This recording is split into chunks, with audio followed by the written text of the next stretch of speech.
Petit sondage, qui ici a un utérus? Bah, moi. Voilà, bon, c'était prévisible. Hein, Minorité. minorité. C'était Bah oui, prévisible. c'est une matinale. Oui, exactement. Heureusement, je suis là aussi. Hein. Voilà, c'était prévisible, mais je préfère pas présumer des utérus des gens. C'est trop bien caché. Hein. C'est aussi bien caché que ma pudeur en fin de soirée, quand je décide à 1h du matin qu'il est temps de parler de mes gros tétons.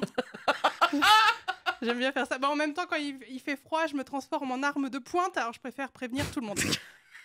Ah, bonjour tout le monde. Hein. De bon matin, c'est sympa. Avoir un utérus, c'est de l'entretien. C'est comme une voiture. Le machin, tu dois l'envoyer en révision tous les 3 ans, ce que, évidemment, tu ne fais jamais correctement, jusqu'au jour où tu vois une fuite que tu ne reconnais pas. Bah, c'est mes règles ou c'est du liquide de refroidissement?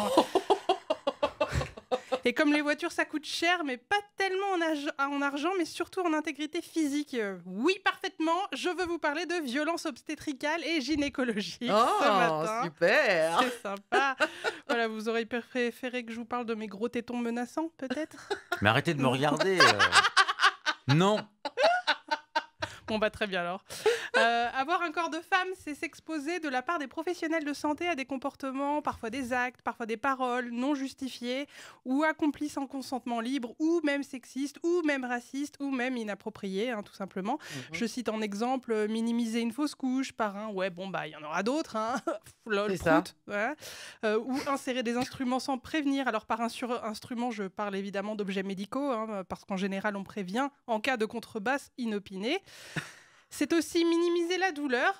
Par exemple, moi, à chaque début de cycle menstruel, j'organise mes obsèques tellement je meurs de douleur. Ouais, c'est sympa. Je suis actuellement propriétaire de 240 concessions funéraires. Ça fait beaucoup de trous, en général. Hein.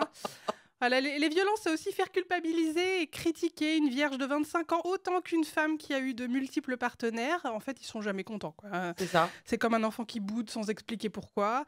Ils font du boudin, fallait changer de spécialisation peut-être, fallait faire dermatologique. C'est pas mal dermatologie, il n'y a pas de violence dermatologique par exemple. Un dermato qui dirait dis donc vous avez beaucoup de grains de beauté quand même, ça fait chaudasse. Hein. Puis tiens, bah, je vais les examiner sans consentement. Elle est où ma loupe avec la petite lumière dessus? Bon, moi je vous parle... Je visualise très bien le truc. Ça n'existe pas trop. Je vous parle de gynéco parce que dernièrement, sous les conseils d'une amie, j'ai fait une rencontre inoubliable. Vraiment, je l'ai trouvée, la sage-femme de ma vie. Ah oui, alors je ne suis pas enceinte. Hein. Les sages-femmes, ça ne sert pas qu'à ça, je précise. En gros, les sages-femmes, ça fait la même chose que les gynécos tant qu'il n'y a pas de problème.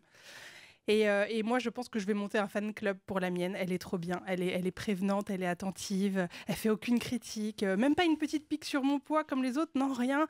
Et puis quand je lui ai dit que je pensais me faire ligaturer les trompes alors que j'ai pas eu d'enfant et que je suis encore à peu près jeune, bah, elle a pas dit un mot. Hein, alors qu'elle est entourée de dessins d'enfants à base de merci de m'avoir sorti de ma maman. Il faisait sombre et humide dedans. C'est sympa 1 ou 2 mois. Mais après, tu te dis, dis donc, Stéphane Plaza, moi j'ai demandé un duplex exposé plein sud, pas une cave qui sent le dégât des eaux. Non, ma sage-femme, elle avait aucun problème avec une femme qui est sûre de ne pas vouloir d'enfant, aucune parole condescendante, tellement de respect, j'ai failli faire une crise d'angoisse. Trop de respect, mais une crise d'angoisse de bonheur, quoi. Non, oui. Je vous donnerai pas son nom, hein, ça se fait pas, et puis c'est la mienne en plus. Mais sachez pas partageuse. Je suis pas partageuse, non.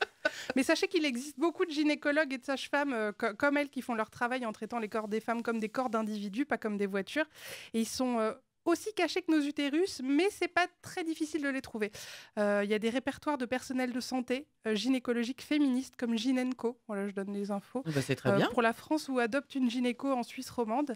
Et dans ma métaphore de l'utérus, ces sites, c'est un petit peu comme des petits spéculums participatifs qui ouvrent la voie vers la liberté du corps féminin. Oh. Excellent. C'est beau ce que j'ai dit. Oh putain, c'est beau. Allez, bonne journée à tous. Merci. Merci.